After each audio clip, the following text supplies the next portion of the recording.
Contract वाली बहू। नरेश की माँ अपने बेटे से मिलने दिल्ली आ रही है। इस बात का पता चलते ही नरेश के दिल में हलचल मच जाती है। नरेश अपनी माँ के स्वागत की तैयारी में लग जाता है। साथ ही उसे डर भी सताने लगता है कि उसकी माँ कहीं अपनी पुरानी जिद पर फिर से बैठ ना जाए। हे भगवान, इस बार बचा लो। अगले साल पक्का माँ की जिद पूरी कर दूंगा। तभी दरवाजे की घंटी बजती है। नरेश दरवाजा खोलता है तो सामने अपने मकान मालिक को देखकर हैरान हो जाता है, क्योंकि उनके साथ एक सुंदर सी लड़की भी थी। नमस्ते अंकल, कुछ काम था, मुझे बुला लेते। आपने क्यों कष्ट किया? अरे नहीं नहीं, इसमें कष्ट कैसा। मैं तो बस तुम्हें रीना से मिलवाने आया था। आज से रीना तुम्हारे साथ इसी फ्लैट में रहेगी। अंकल, कोई लड़का फ्लैटमेट नहीं है? एक अनजान लड़की के साथ रहना मेरे लिए थोड़ा अजीब होगा।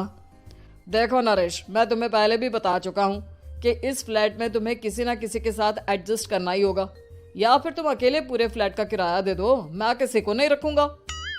नरेश अपने मकान मालिक की बात सुन के रीना के साथ रहने के लिए तैयार हो जाता है, पर अंदर ही अंदर उसे ये बात खाने लगती है कि वो अपनी माँ को क्या जवाब देगा जब उसकी माँ रीना के बारे में उसे पूछेगी।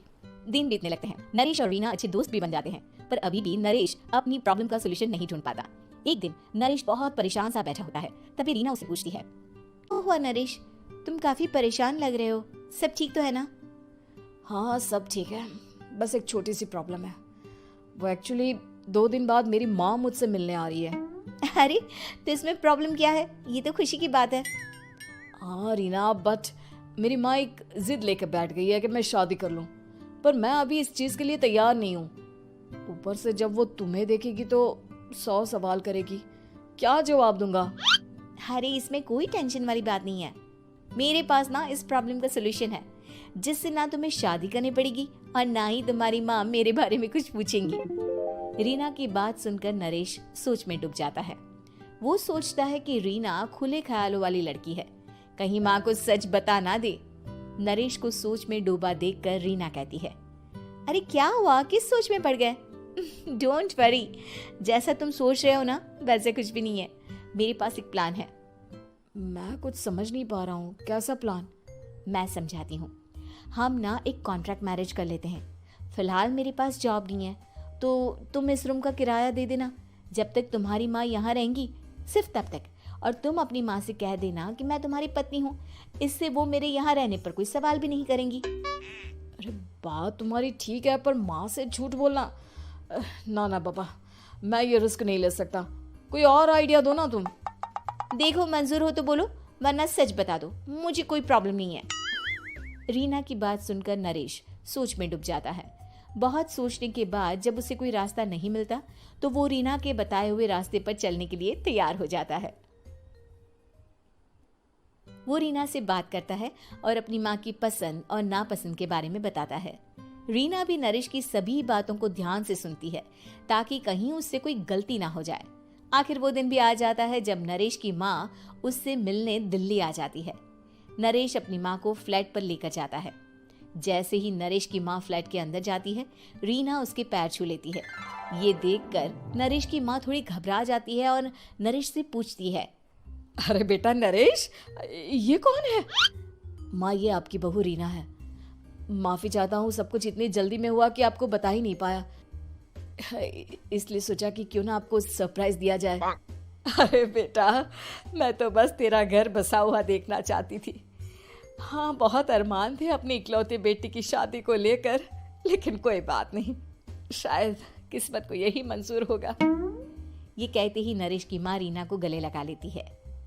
रीना बेटिया, मेरा बेटा ना थोड़ा नादान है, पर तुम काफी समझदार लगती हो, और मैं जानती हूँ कि तुम इसका बहुत अच्छे से ध्यान रखोगी।